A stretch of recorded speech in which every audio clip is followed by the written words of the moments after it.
Hey, this is happening. 10 young men are going into the river, they're drowning, and we have evidence that shows us everything. Who, what, where, when. It's the why that people are wondering and causing a great deal of dissatisfaction with the way things are right now.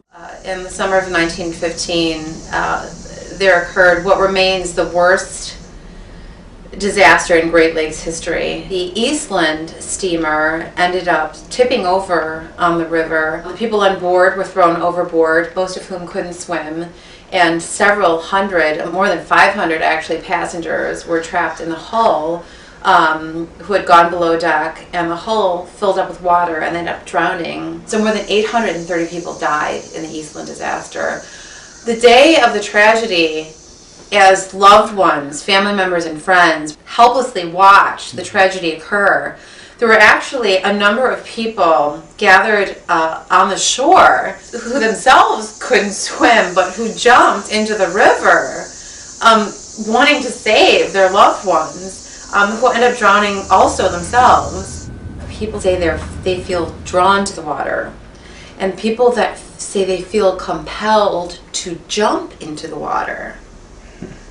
Similarly to those who on the day of the tragedy say they felt compelled to jump into the water.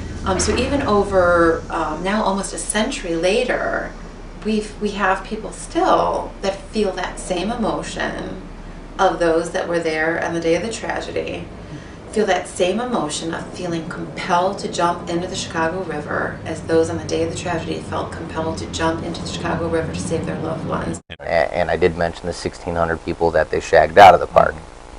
What we didn't mention so far are the survivors. We don't have an exact number yet. We've heard anywhere from 25 to 50. That those are the people that have gone in the river, whether it somehow be pulled themselves out. Correct. They somehow, whether it be winter or summer, but they somehow pull themselves out without recalling how they got down there. Right, and they all fit the same profile. And that's exactly it. They either ended up on the rocks and somebody found them. They either ended up a couple blocks away. Right. Somebody found them. And another kid ended up in the hospital. Yeah. At the doorstep of the hospital, and none of them know how or why they got there. Can you still hear us? Yeah, it's reading fine. Time out.